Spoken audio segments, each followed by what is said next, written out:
Alrighty. That's it. Yep.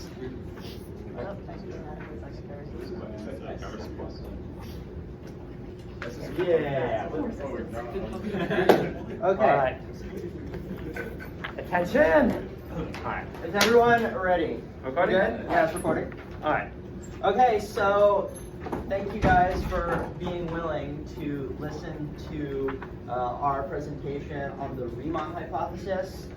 We did this as the final project for our linear algebra class this year, and then Andy wanted us to come back and record it and also present to you guys because it uses a lot of calculus techniques that I'm sure that you're familiar with. So without further ado, let's start with the Riemann. Let's start with the Riemann hypothesis. So, Should we we want to say- do the history stuff? Yeah. So basically, the Riemann hypothesis was conjectured in 1859 by Bernard Riemann. He's Same an guy who interesting did figure. Riemann's sums, by the way. Yeah. Well, I'm not sure, but he at least got the name for it. He was grew up in the 1820s in Germany. He was in an impoverished family, but he was a mathematical genius. He was discovered early on by mathematicians and people with power, and eventually he went to Göttingen and studied under Gauss, if that name rings a bell. And he performed, in order to get a tenure at the university, he had to present a mathematical paper, and his paper was on the quantity of primes less than a given number. Okay, let me just write it. Yeah. On the number Yeah. of primes. You can Less than a given quantity, maybe. Yeah. And in this paper, he proposed what eventually became known as the Riemann hypothesis, which we will state later on once we've given more of a mathematical background regarding the zeta function and the other aspects of that conjecture. Okay, so on the number of primes less than a given quantity was his paper, and our goal in this presentation, because you kind of need a PhD to understand a lot of the intricacies, but our goal is to give you a sense of this paper because it really was the thing that kickstarted the sort of the modern way that mathematicians think about number theory. And the Riemann hypothesis, the result of the Riemann hypothesis was actually, there's this guy named David Hilbert who in the 1900s sort of had these sort of top 20 or so, 28 big unsolved mathematical problems. And the Riemann hypothesis was one of them. And it is the only one that has not yet been solved. If you solve it, if you figure out a solution, you'll get $1 million as well as go down in the Hall of Fame of all of mathematics.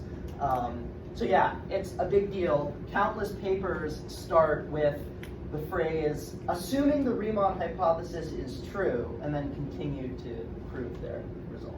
Okay, so an overview of our presentation. First, we're going to talk about the zeta function. We'll explain what that is. We're going to talk about that, the analytic continuation. We're gonna represent it as z of s, and Evan is writing it on the board. You can see the first in equation number 1 on your handout. You can see what zeta of s is. But then we're gonna talk a little bit about how that function can be extended, and then we're gonna connect that zeta function to the prime numbers. And if we have time, we're going to talk a little bit about one of the applications, which is how it's used in quantum mechanics, and indeed how quantum mechanics can potentially be an avenue to solving the Riemann hypothesis. Now, the presentation is pretty long, so if you guys will undoubtedly have to leave before the presentation is over, so that's fine. Yeah. And if you have questions, stop us at any point. Okay. All right. Let's go. Blank slide. All right. So the zeta function. The zeta is represented by that curly little squiggle, but we don't actually know how to draw We have that. bad calligraphy, so We're just going to write z of s. Yeah. Now, the zeta function was first explored by Leonid Euler, who I don't know if you guys have heard of. Right now, this number? Yeah, That Euler's was number. him. Anyway, really famous mathematician, proved a lot of important results in number theory. And I want you to notice some things about this zeta function. So for example, I don't know if you have and so first of all, it's an infinite sum. I know that calculus has a lot to do with infinite sums. But what do you notice when s is equal to 2? So what's zeta of 2? 5 squared over 6. Thank you very much. Yeah. Yeah, So skip ahead a to write it out, it would be 1 plus 1/4 plus 1/9 plus 1/16. So it would be the numerators are all 1 and the denominators are all the square numbers. And as Ollie so wonderfully mentioned, Euler proved that there is a closed form, which means that this expression can be written as one number, and that is pi squared over 6. I don't know, I know you did this with our class, but have you done this? We did not do that this year. Okay, well, I highly recommend looking at it. Where does pi come from? I don't know, but yeah, it's cool. Yeah, Anyway, yeah. that's not super relevant to our presentation, but it's a kind of cool thing to know. Now, what else do you notice when s is equal to 1? Divergence. It diverges, right? Yeah. So what does that mean? It goes to infinity. It goes to infinity. And in fact, this series is a special series called the harmonic series. And I think you probably proved that diverges, right? Yeah. Okay, so the zeta function, if you notice, diverges for s is equal to 1, but it also diverges for s is equal to -1, -2. In fact, it diverges for any number less than s equals 1. So we can say that zeta of s has a domain from 1 to infinity. Yep. All right. Exclusive. Yeah, exclusive. Now, so one of the main things that Riemann was trying to do was trying to extend that domain first to the interval from 0 to 1, and then from the interval -infinity to 0, and then to the entire complex plane. And I think Evan is going to take you through Yeah. that process. So the idea of domain expansion or domain stretching is really well illustrated with the function is this marker? Yeah, it's fine. F of x equals x plus x squared plus x cubed plus so on all the way to infinity. You might notice that that's the geometric series. With x as r. And this series, as you could probably guess, diverges for most values of x. But if x is between 0 and 1, as you can see, -1 and 1. -1 and 1, because of the geometric series test, it converges. Well, we can do a little bit of algebra here. If we do f of x is equal to x times, equals 1 plus x squared plus x cubed. Right. Or actually, wait, no, that's a lie. Okay, yeah, Yeah, no, it's like that, just like this, and then you divide by x. yeah, Okay. Here's the One. blue one. The blue one. yeah. Use the blue one. Use the blue one. Okay. We're professionals. Yeah. X times 1 plus x squared plus x cubed, ... Well, I mean, you can just substitute. That's the same as x times 1 plus f of x. Why do I do this? Yeah, Divide by x and subtract 1. right. So in other words, yeah. I'm suddenly blanking on what the procedure is here. I'm gonna explain this again. Just, I don't know, you're the one who does this. Yeah, for some reason I'm forgetting. Okay. I think it starts out with 1 plus Yeah, x. so then make it Okay. subtract 1. Yep. Subtract 1, factor out the x, and you're good. Yeah. Point is, eventually you get to f of x equals 1 over 1 minus x. Yeah. And, yeah, I don't know why we messed that up, but basically this is defined for all x where x does not equal 1, right? However, between -1 and 1, it's exactly the same as this original function. So in other words, this is a domain stretch version of this original f of x. We are going to try and apply, or we are going to apply a very similar procedure to expand this zeta function so that it is defined between 0 and 1 as well. So this is on the paper we handed out. equation, you start with a new function, eta of s. Look at equation number 2 on paper. Yeah. Eta of s equals 1 minus 1 over 2 to the s plus 1 over 3 to the s minus 1 over 4 to the s, you know, and so on. It's the same as the zeta function, but alternating sign. We can also notice that eta of s is equal to 1 plus 1 over 2 to the s plus 1 over 3 to the s plus and so on, minus 2 times 1 over 2 to the s plus 1 over 4 to the s plus and so on. Right? Does this make sense? Everybody see that? Yes. Yeah. No. Yes. Alright, well, this is the zeta function. So, eta of s equals zeta of s. And this is 1 over 2 to the s times the zeta function. So if you imagine factoring out a 1 over 2 to the s, this would become 1, this would become 1 over 2 to the s, the next term would become 1 over 3 to the s. Yeah. And I remember there's a 2 there, so 1 over 2 over 2 to the s times zeta of s.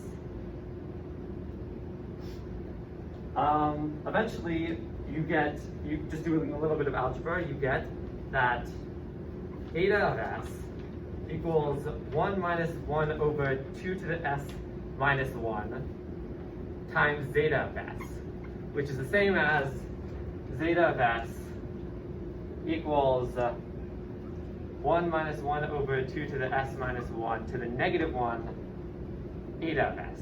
Now, this is important because Now, let me just write this new version Yeah. of the function.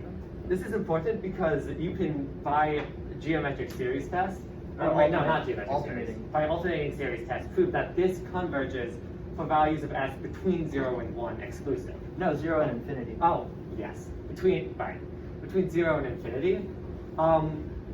But, so this version of zeta of s also works for values between 0 and infinity, except, can you see one exception? What value of s Yeah. between 0 and infinity does this still not converge with to? Yeah. And why is that? Yeah, exactly. Yeah. This turns into 0, 1 over 0, that's Wait. infinity. Yeah, whatever. Yeah. So, Can I ask a question? Yeah, Yeah. what's up? So is domain stretching writing the function in a new way that has a bigger domain? Yes. yes. And these are actually two completely different functions, which is something that you have to realize. But the reason that we call it an expansion of the other function is because it has the exact same values on the previous domain. So, but these are really two different functions, and that's important to think about as we continue. Right. So, moving on. Now this is, remember when we told you that we weren't going to go deep into everything because some stuff required a PhD to understand? Well, this is the first instance of that. Yeah, Riemann managed to extend the zeta function into the negative numbers through the formula that you see on page 2, formula 7. Yeah, so he was able to find a functional equation that relates all the positive values of the zeta function to all the negative values of the zeta function, which is insane, and it used calculus way beyond the level that anybody could understand at the time. Yeah. So just to emphasize, the values of the negative values of the zeta function work for this definition, but all the positive values also work, and if those positive values are greater than 1, they're exactly equal to this original definition. That's what it means by domain expansion, or domain stretching.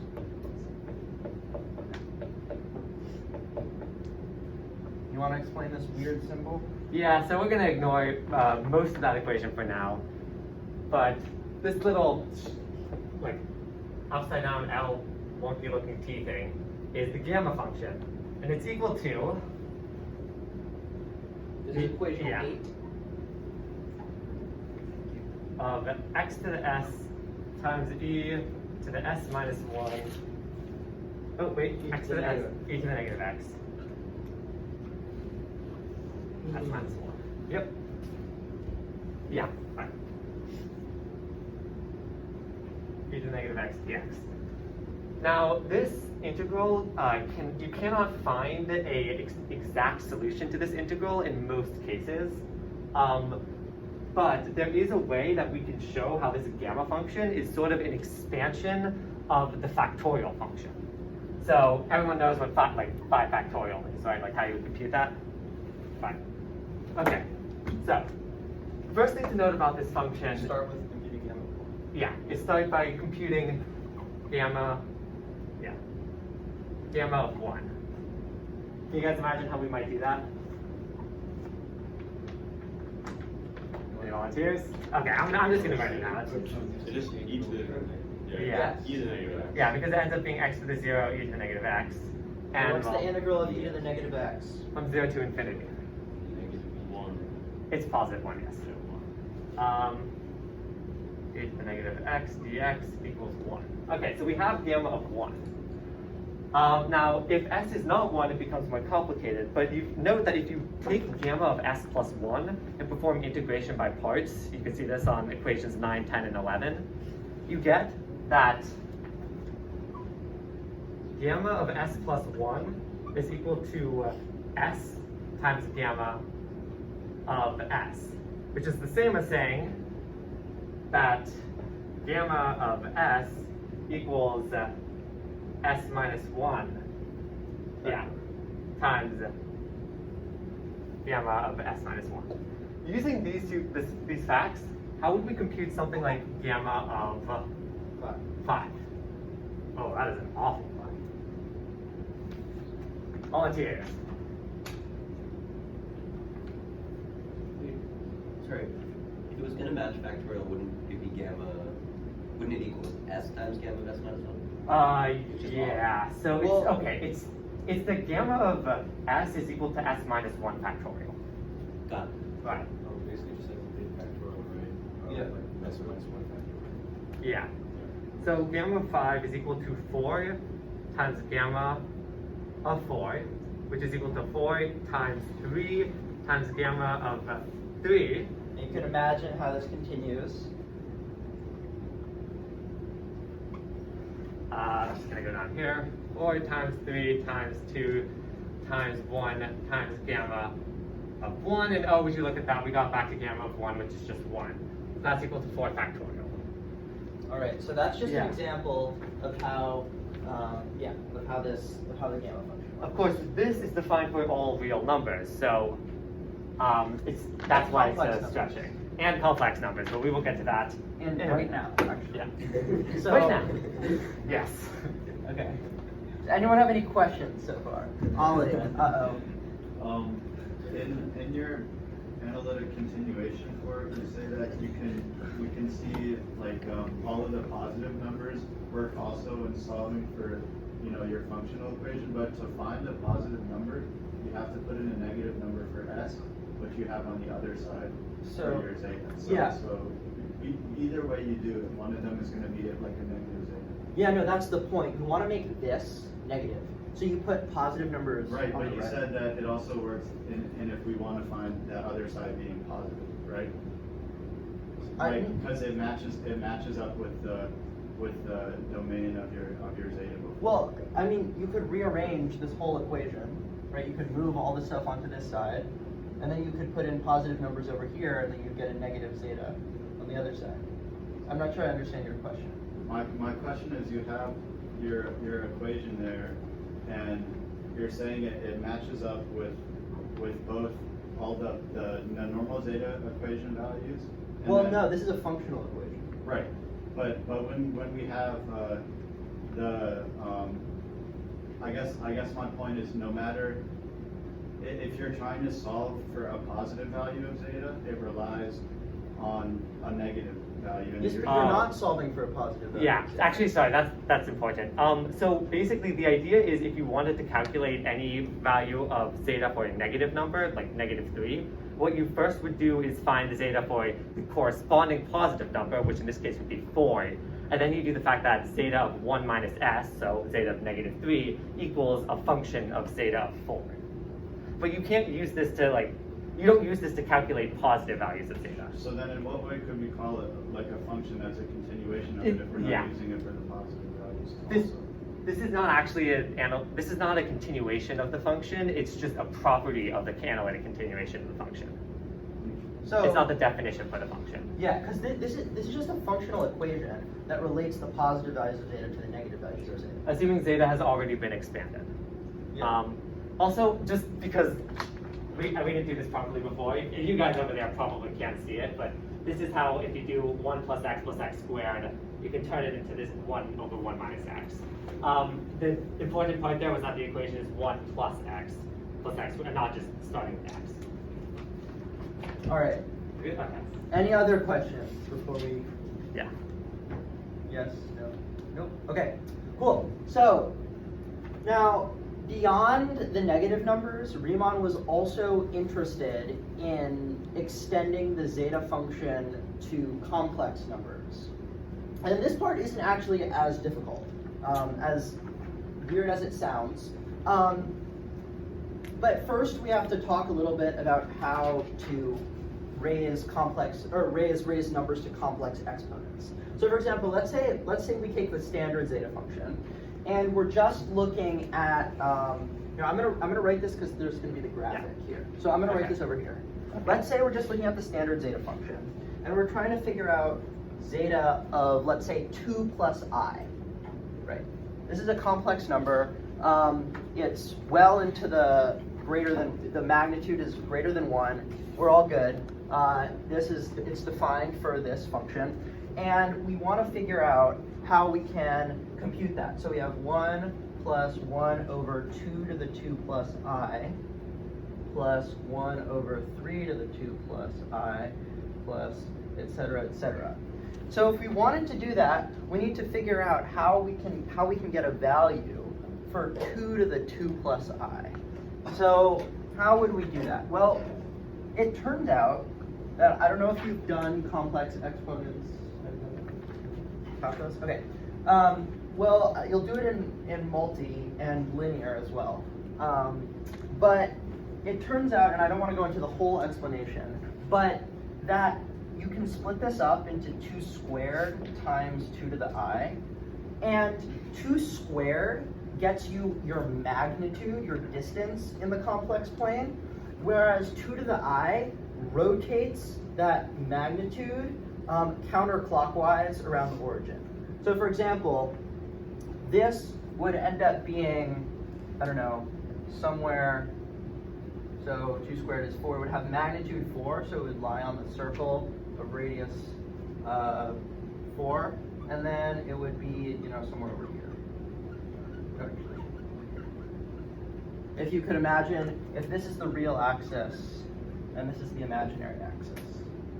Wait, how did the rotation come from the 2 to the I? The rotation comes from 2 to the I. It actually comes from Euler's identity that e to the I pi is -1. But Yeah. So it basically is like this. You guys know Taylor series, right? If you do the Taylor series for e to the ix, you find that it's actually exactly equal to the Taylor series for cos x plus the Taylor series for sin x with I multiplied by sine each term. And 2 to the ix is also the same as e to the some constant times ix. So effectively, when you have a complex exponent, that causes a rotation, not an increase in magnitude. And that's the idea behind why it doesn't affect convergence. so that means that if the I part is only affecting rotation, then whether it converges or not, like whether it's defined, is only dependent on the size of the real part. So for example, if I have zeta of 2 plus I, right, that would converge, or that would converge for this definition of zeta. But if I had zeta of 0.5 I, that would not. Does that make sense? Oh, you mean 0.5 plus I? Or 0.5 I, it doesn't matter.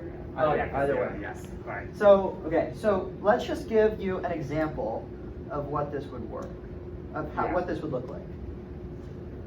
All right, so do we have the freeze? Yeah, I can do thing? that. Let me know when you want me to do it. So this is an example of what you get when you plug a complex number into the zeta function. So freeze right now? Yeah. Okay, so of course 1 over 1 to the Sorry x. for the low quality gifts. Like I don't want to pay extra to make a good gift. Yeah. So 1 over 1 plus s is always just going to be 1. So there's no imaginary component, which means that we'll always get this straight line here. And then then we go to the next term, 1 over 2 plus 2 to the s. Well, s is over here, so that would be what? 1.5 minus I? Something like that? Yeah. 1.5 minus I. Well, if we plug it into the second term, we get a line of magnitude right here. So it's got this magnitude, and it's rotated. It would normally lie flat, but it's rotated counterclockwise. And so we can do the same thing. We can do, yeah, so it's got magnitude 1 over 2 to the 1.5. And we can do the same thing for all the subsequent terms. So this would be 2 to the 3i, this would be 2 to the 4i, and it gets smaller and smaller and smaller until it finally spirals in to this point. A good way to think of this is you literally just lie out all the terms flat by ignoring the complex part and then curl it up. And of course, curling it up isn't going to change like whether or not it converges. Yeah. So you can think of the zeta function as a kind of map. It takes one complex number over here, and it maps this complex number to this complex number. And that's important because the function is 4-dimensional, so you can't actually picture Well, it. eventually. Okay, Yeah. we'll get there. All right. So, does everybody understand? Please stop if you don't, because it only gets complicated. That is a word. All right. All right. Unfreeze. Yeah. Okay. Now, actually, I don't know if we have time for this, but one kind of funny thing to note is, I don't know, have you heard of this thing where you can add up all the positive numbers and get negative 1/12? Of course. Yeah. Of course. Okay, so this is actually where that comes from.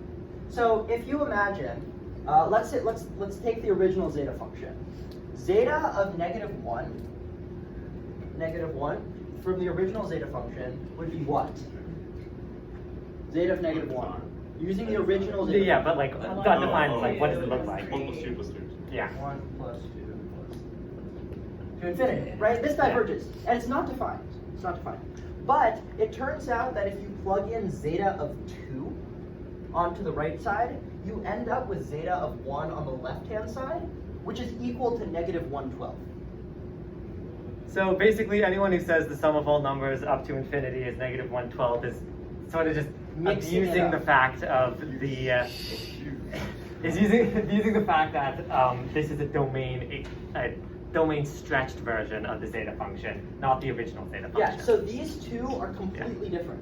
Yeah. So even though if you end up with some function where you've got zeta of negative 1 based on this, you do a bunch of calculations, right? You can figure out zeta of 2, you can figure out all these other things. Well, zeta 2 is pi squared over 6. Yeah, okay, Yeah. cool. Fun And then- fact. And then you end up with negative 1/12.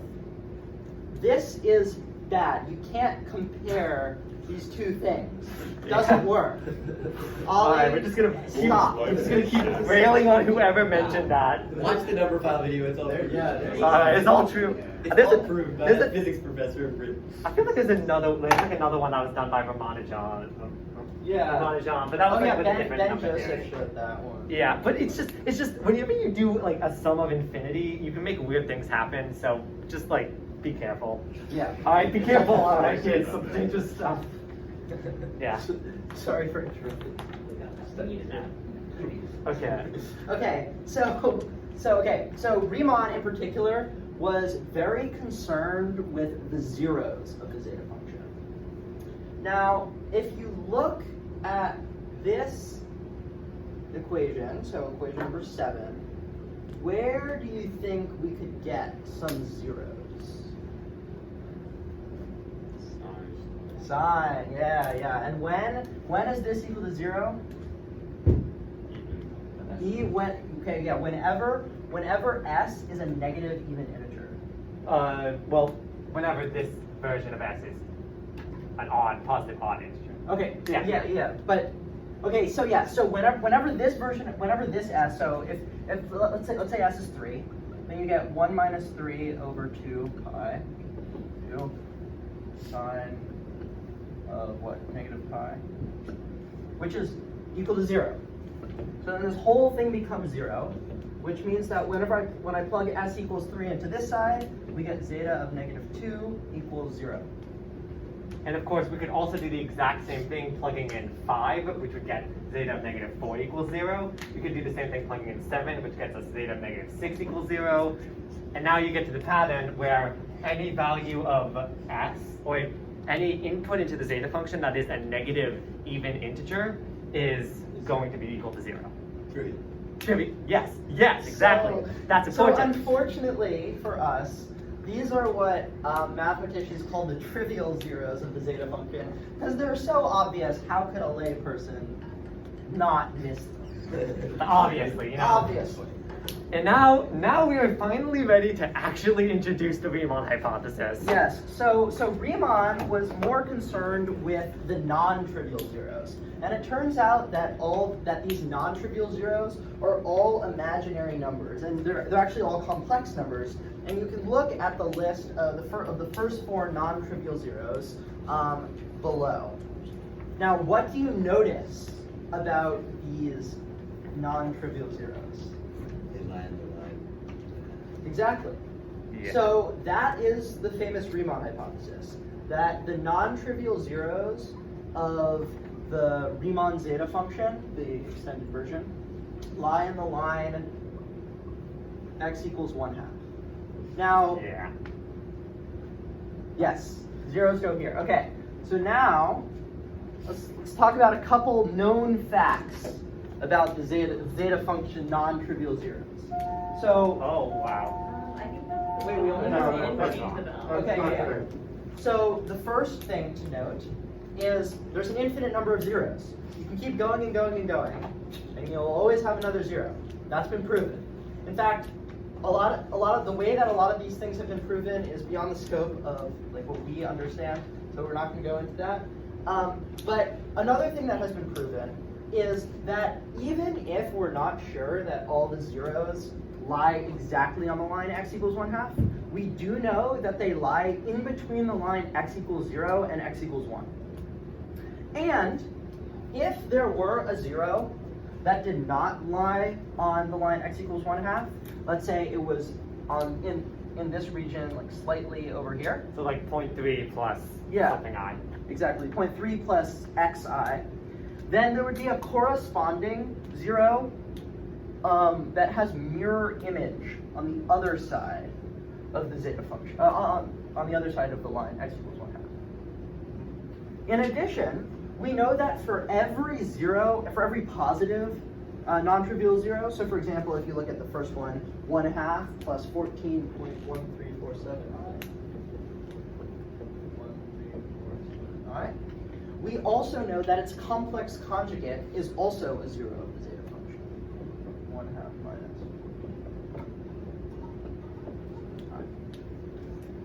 Okay, so they're symmetric about the line x equals 0 or y equals 0 as well. Okay, Yep. I think that's it. Yeah. Just go back to the blank. Oh yeah. There we go. Okay, All right. So, graph time.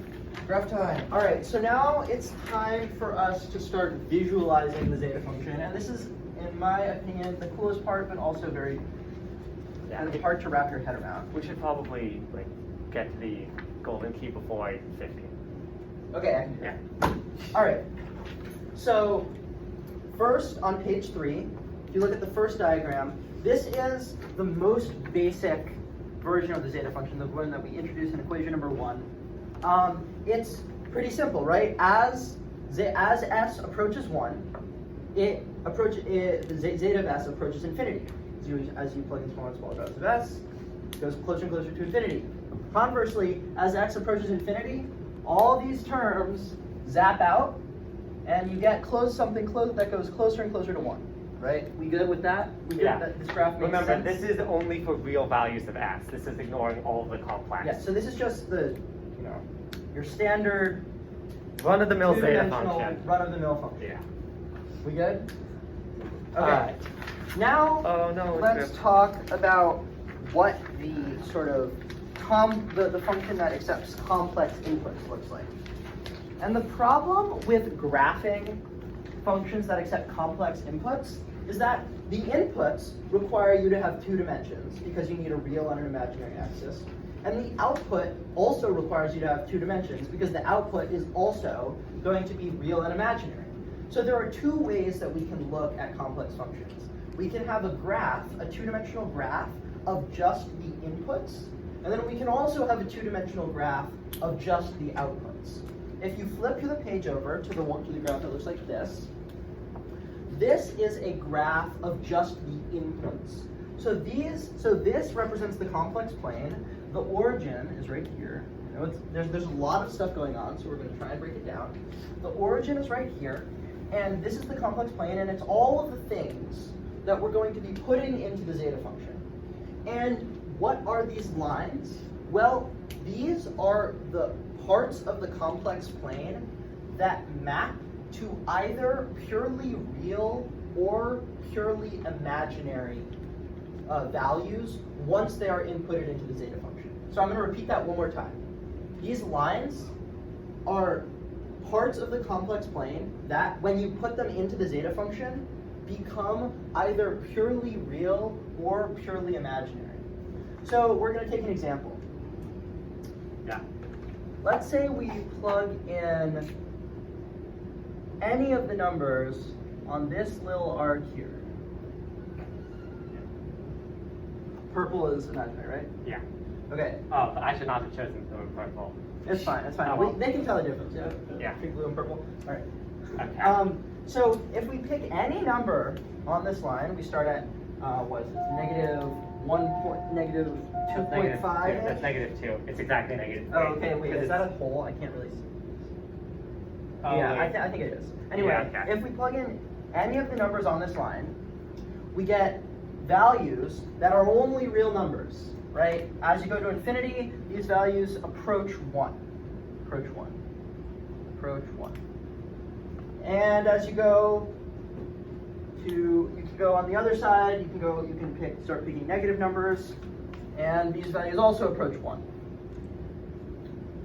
Here, conversely, you can pick any of these numbers on the complex plane following this line, and if you go farther to the left, it approaches negative 42,800 on this side as it Very goes off the important page. number. And as it goes off the page on this side, it approaches 179,000 I. So then the question becomes, well, what number is both purely real and purely imaginary? Volunteers. 0. Yes. So where these lines intersect, we should get a 0. Right? Because if there's a line that represents all the numbers that go to a purely imaginary axis, and we also have a line that represents all the numbers that go to a purely real axis, where they intersect should be a number that goes to both purely real and purely imaginary, which is a 0. And what do you notice about these points of intersection?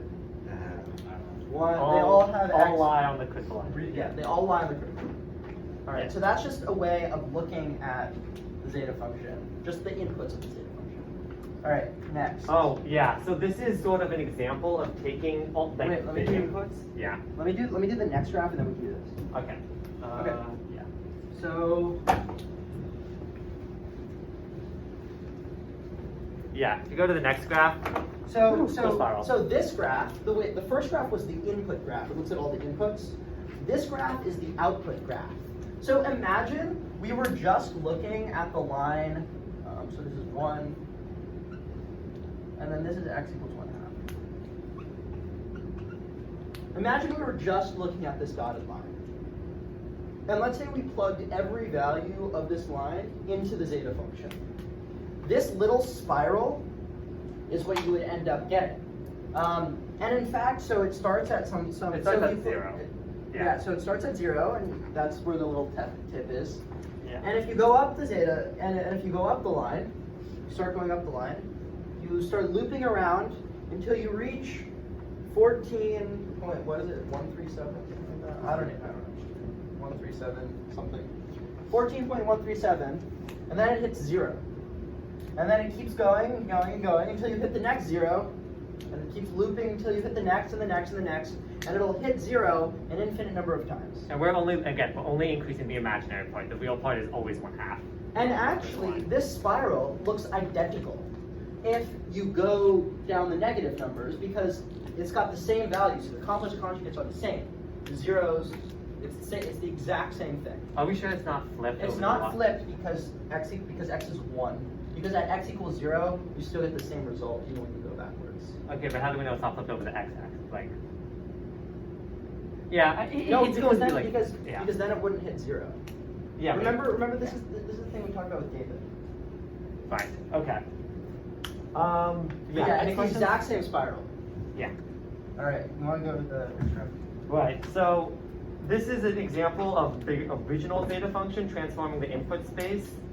When you get with this weird spiral, that's the output space, and this is the full zeta function being transformed. So you start with all the grid lines, and this is what happens when you put all of the grid lines into the zeta function. They start making these pretty spirals. Woo! Yeah. Yeah, I mean, like, honestly, there really aren't that many places to get an animation of the zeta function, and that YouTube channel is amazing. Yeah. Yeah. So. Though they didn't actually have a good video explaining Well, the Riemann yeah. hypothesis. He's They- about to do a new one. Really? Yeah. How do you know? Because he said it in the last video he put up. Oh, okay. Yeah. Well, I don't follow it. So. Yeah. All right. All Right. right. So. Section 2. By the way, you notice how we mentioned that this hypothesis was formed on a paper on the number of primes less than a given quantity? Well, we're about to start talking about primes. So, let's start with the original definition of the zeta function. So this How is did at that the go? bottom of Yes. page 5. Right? Bottom of page 5. Okay, first of all, does anyone have questions? Yeah, we've covered a lot of material, so just open for it. Nope. Okay. Alright. So if we multiply both sides by 1 over 2 to the s, we get 1 over 2 to the s times zeta of s equals 1 over 2 to the s plus 1 over 4 to the s plus 1 over 6 to the s. You see. Now let's subtract this equation from this one. On the left-hand side, we get zeta of s minus 1 over 2 to the s times zeta of s. And on the right-hand side, we get 1 plus 1 over 3 to the s plus 1 over 5 to the s plus and so on to infinity. You can see that all of the terms that have a denominator that is divisible by 2 are zapped out. Well, of course, this is the same as 1 minus 1 over 2 to the s times zeta of s equals that, right? Now, can anyone imagine what a next step would be in this problem? Like to say, follow the bouncing ball. Sorry. Alright. What'd you say? Multiply? Factorize the multiples of 3. Yes. So, I'm going to erase this because this is going to quickly take up a bunch of space. Yeah. So that expression that Evan just erased, you can see on equation 13. Yeah.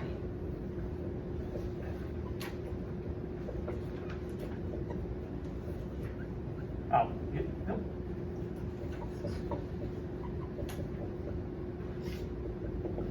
Well, if we multiply both sides by 1 over 3 to the s,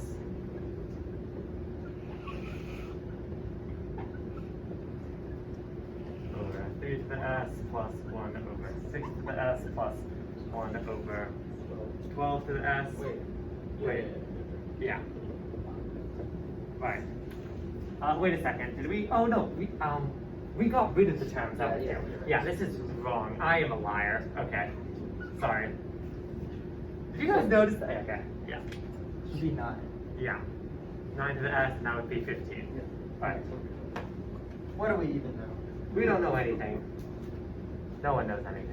Okay, so again, subtracting this from this, we basically get rid of all of the terms that are divisible by 3. Does that make sense? Yes. Great. All right, so now we get, I'm gonna write this all out. It's a bit janky, but then it'll show the pattern. Yeah. 1, yeah. Times zeta of s. And zeta of s minus 1 over 3 to the s times 1 minus 1 over 2 to the s times zeta of s equals 1 plus 1 over 5. s plus dot dot dot, where this will go on to infinity, including all of the denominators that are not divisible by 2 or 3. But of course, this entire term is the same as 1 minus 1 over 3 to the s times 1 minus 1 over 2 to the s. Sorry, we're just factoring out Times this zeta of part s. here. Yeah. And this part.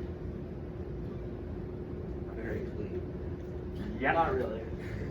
Anyway, you'll notice that despite the fact that we multiplied these two factors, the 1 has remained in the equation for both of these steps.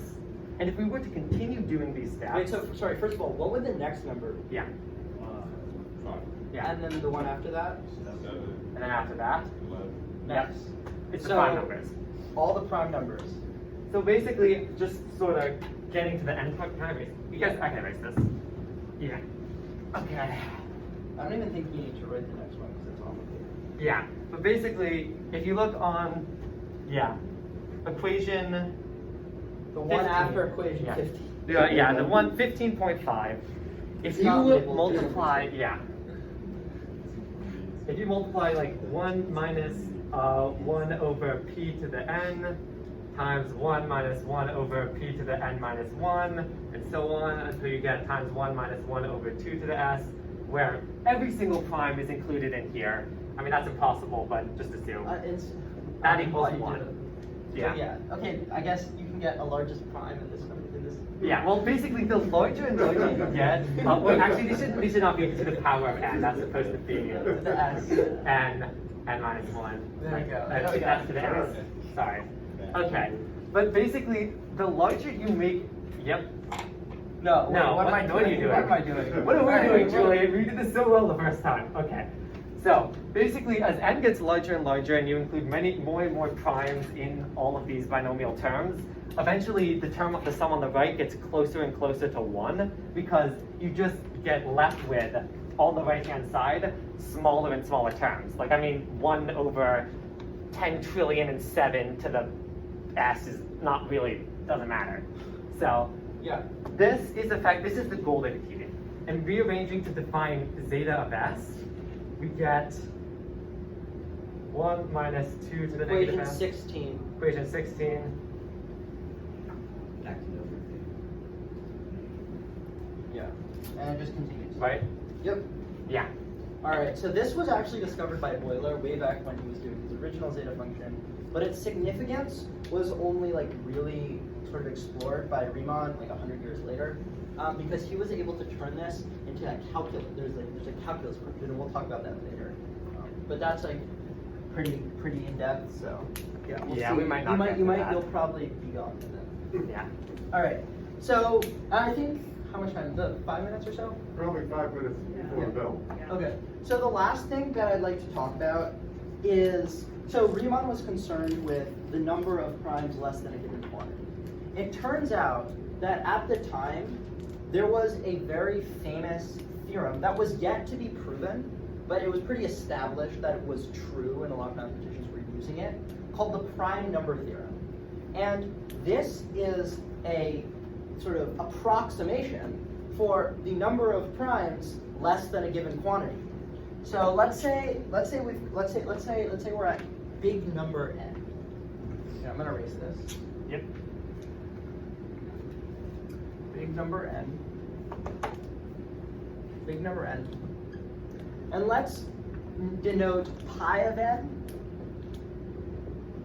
as the number of primes less than n. Now I know is pretty confusing because pi is the number pi, 3.14. It's also the symbol for an infinite product. Yeah. And it's also the prime number theorem, but they have, and it's also the number of primes less than a given quantity. They have no relationship to each other, but we've run out of symbols, I guess. Yeah. So that's the symbol for infinite product for people who haven't seen that. Now, the prime number theorem. So if pi of n is the number of primes less than n, then n divided by pi of n would represent the average spacing of primes less than n. So for example, let's take n equals 100. Now we would normally be doing this with a lot bigger numbers, but 100 is a nice example. So let's say, so then we had 100. Does anybody know the number of prime numbers less than 100? 25. So that means that on average, 100 over 25 is 4. There we go. Math. If you haven't taken anything else away from this presentation, division. So that means that on average, you get 1 prime every 4 numbers. Yeah. If you just look from 1 to 100. Yeah. So it turns out that this number, this spacing of primes, is incredibly close to log of n. So I don't know what log of 100 is. We're talking about log base e. So the natural ln, natural logarithm. We'll always use log though, just because it's easier to write. Yeah, and that's what the book does, and Yeah. that's how we learn. So, Anyway, for all intents and purposes.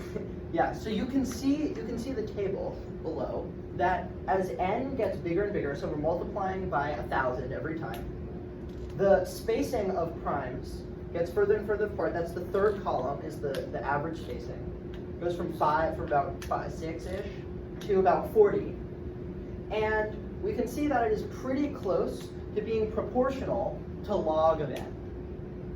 And as the numbers get bigger, the difference between log n and n over pi of n, which we call the percent error, that gets smaller and smaller. So it gets more and more accurate as numbers get bigger. The way mathematicians tend to write this is n over pi of n approaches log n.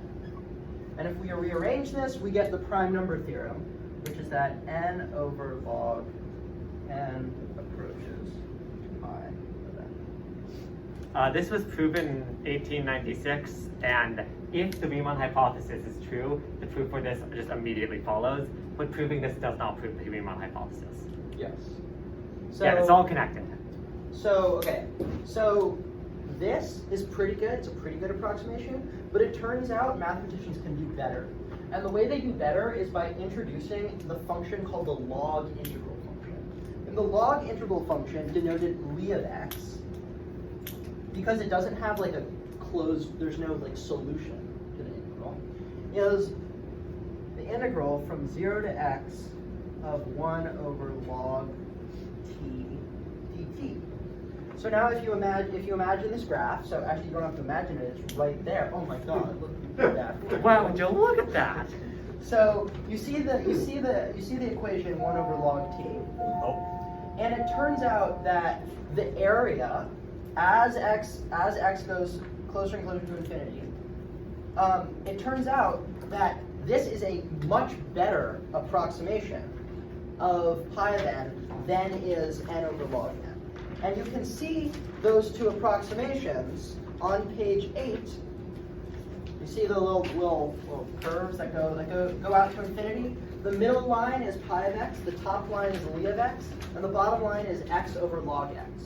Now, it looks like Li of x is always going to be a little bit greater than pi of x, whereas x over log x is always going to be a little bit less than pi of x. But it has been proven that if you go out to about 10 to the 100 zeros, decimal places, 10 to the 136. 136, Li of x actually crosses pi of x. It has additionally been proven that it crosses pi of x an infinite number of times. So that just goes to show that although we have computed the first, 10 trillion. 10 trillion zeros of the Riemann zeta function, and they're all on the line x is equal to 1/2, that does not mean that the next zero does not have to be on that line. And the last thing I'm going to leave you with before we go is that if the Riemann hypothesis is true, and we didn't have time to show you how we get there, but if the Riemann hypothesis is true, we not only have an approximation based on Lie of x approaching pi of x, but we also have a very, very, very constrained bound on the difference in value between Lie of x and the actual number of prime numbers less than or equal to 1. And what Riemann was able to do is get very, very close to an exact number of primes less than or equal to 1. Not quite, it's not quite there, but very, very close. In other words, if the Riemann hypothesis is true, the error of the approximation for the primes less than a given quantity is bounded, is constrained by an exact constraint. Yeah, and We're done. yeah, we're done. So let's.